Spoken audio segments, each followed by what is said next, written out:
They RTV app వార్తల్ని క్షణాల్లో చదివే అవకాశం ఉంటుంది. ఒక న్యూస్ పేపర్, ఒక టెలివిజన్ ఛానల్ మీ చేతుల్లో ఎప్పుడు ఉంటాయి. మా బాధ ఏంటంటే మేము పాట రూపంగా మేము చెప్తామా? ఎటుగానే జీతమండి మేమెట్లా బతకమండి, ఎటుగానే జీతమండి మేమెట్లా బతకమండి, మున్సిపాలిటీ బతుకులండి మేమెట్లా బతకమండి. సావుకు ఓను తీరదు, పండగకు ఓను తీరదు, వీక్లీ ఆపులు ఉండవు, పండగ సెలవులు ఉండవు, సెలవు ఇవ్వని సారు గారికి పోతే మేము, సెలవు ఇవ్వని పండగకు సెలవివ్వని మేము పోతే, ఉంటే ఉండు లేకపోతే ఊడవీకుతంటాడు. ఎటుగానే జీతమండి మేమెట్లా బతకమండి, మున్సిపాలిటీ బతుకులండి మేమెట్లా బతకమండి. ఎట్లా బతుకులు ఎలా బతుకులు మున్సిపాలిటీ బతుకులాయే, ఎట్లా బతుకులు ఎలా బతుకులు మున్సిపాలిటీ బతుకులాయే. పొద్దున్నే లేవాలే ఊరి మొత్తం శుద్ధి చేయాలి, పొద్దున్నే లేవాలే ఊరు మొత్తం శుద్ధి చేయాలి. పండగ అయిన గాని మేమే సాపు చెయ్యాలి, పెళ్ళిళ్ళు పేరంటాలయ్యిన గని మేమే పోవాలి. మేము లేకుంటే ఆ ఇల్లంతా గబ్బు పట్టే, మేము లేకుంటే ఆ ఇల్లంతా గబ్బు పట్ట, మున్సిపాలిటీ బతుకులంతా హీనంగా అయిపోయే. ఎట్లా బతకమండి మేమెలా బతకమండి, మేమెట్లా బతకమండి మేమెలా బతకమండి. సర్పంచయ్యా వస్తాడు పందిని తీయాలంటాడు, సర్పంచయ్యా వస్తాడు పందిని తీయాలంటాడు, ఇస్తరాకులన్నీ మేము ఏరుకొని తీయాలి, ఇస్తరాకులన్నీ మేము ఏరుకొని తీయాలి. ఆఖరికి బువ్వ పెట్టమని పోతే, ఆఖరికి బువ్వ పెట్టమని పోతే దూరంగా ఉండమని మమ్ములా దోస్తాడు. ఎట్లా బతకమండి మున్సిపాలిటీ బతుకులండి, మా బతుకులేటియండి మీ హీనంగా బతకాలండి, మా బతుకులేటియండి మున్సిపాలిటీ బతుకులండి. వాడవాడ తిరుగుకుంటూ గల్లి గల్లి తిరుగుకుంటూ, వాడవాడ తిరుగుకుంటూ గల్లి గల్లి తిరుగుకుంటూ, మోరీలు సాపు చేస్తూ కుప్పలన్నీ ఎత్తుకుంటూ, మోరీలు సాపు చేస్తూ కుప్పలన్నీ ఎత్తుకుంటూ, ఆఖరికి టిఫిన్ చేయాల సారంటే, ఆఖరికి టిఫిన్ చేయాల సారంటే, నువ్వు పుణ్యానికి వచ్చినవని మమ్ములా హీనంగా చూసే. ఏమి బతుకులండి మున్సిపాలిటీ బతుకులండి, మేమెట్లా బతకమండి కాంట్రాక్టు నౌకరండి, మేమెట్లా బతకమండి కాంట్రాక్టు నౌకరండి. తెలంగాణ రాష్ట్రం వచ్చినాక,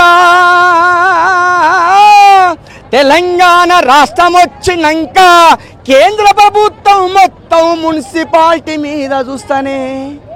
ఆ మాటలెక్కడా బాయే, ఆ మాటలెక్కడా బాయే, మా బతుకులే మాయే, ఆ మాటలెక్కడా బాయే, మా బతుకులే మాయే. ఎట్లా బతకమండి మున్సిపాలిటీ బతుకులండి, మేమేమి చేదుమండి మేమెట్లా చెప్పమండి.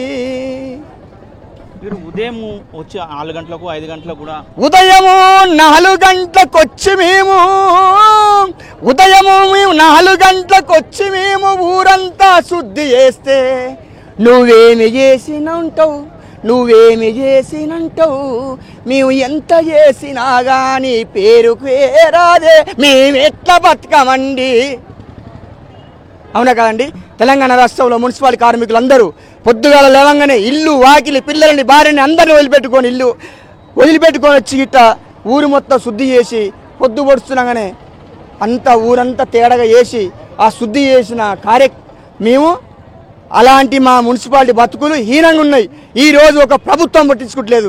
ఎంత శాలరీ వస్తుంది ప్రజెంట్? మాకు వచ్చింది 16,000 రూపాయలు మాకు ఇస్తున్నారు. అక్కడ చండూరు మండలంలో చండూరు మున్సిపాలిటీ చాలా హీనంగా ఉన్నది.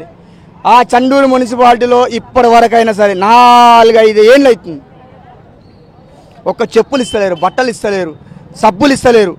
అదేవిధంగా జీతాలు అడగబోతే పిఎస్ ఈఎస్ఐ ఇవన్నీ ఈఎస్ఐ మాకు కట్ అవుతాయి కదా, ఆ కట్ అయినప్పుడు మేము గవర్నమెంట్ హాస్పిటల్ పోవాలి. పిఎస్ అంటారు, ఆ ఈఎస్ఐ అంటారు. ఆడికి పోతే మనం సబ్సిడీ తీసుకోపోయినా కానీ నీకు ఇక్కడ కట్ అవుతలేవు, చేస్తలేవు. సంవత్సరం దాకా ఇప్పుడు దాకా రాలే మాకు. ఎట్లా నడుస్తుంది మరి కుటుంబం ఎట్లా ఉంది? మీ కుటుంబ స్థితిగతులు ఏ విధంగా ఉన్నాయి? ఎట్లా నడుస్తుంది? మా కుటుంబం స్థితిగతులు మొత్తం ఎట్లా ఉన్నాయంటే ఒక్క రోడ్డు మీద పోయి ఆడుకోవచ్చు.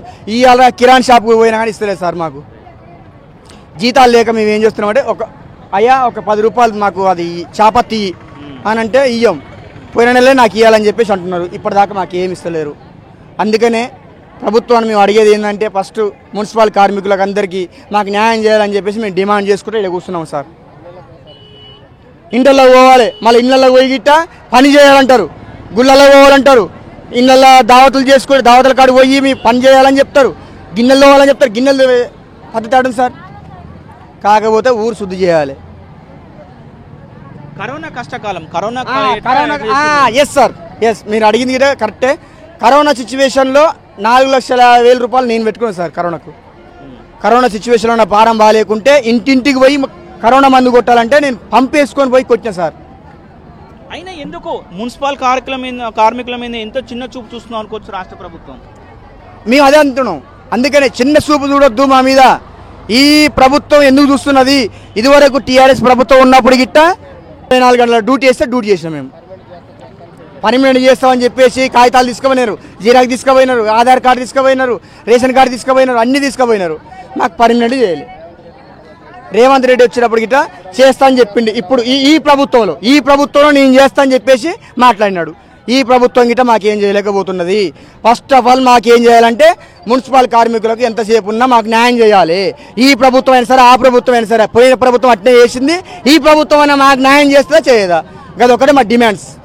మరిన్ని వీడియోస్ కోసం ఛానల్ ని సబ్స్క్రైబ్ చేయండి. లేటెస్ట్ అప్డేట్స్ కోసం వాట్సాప్ ఛానల్ ని ఫాలో చేయండి.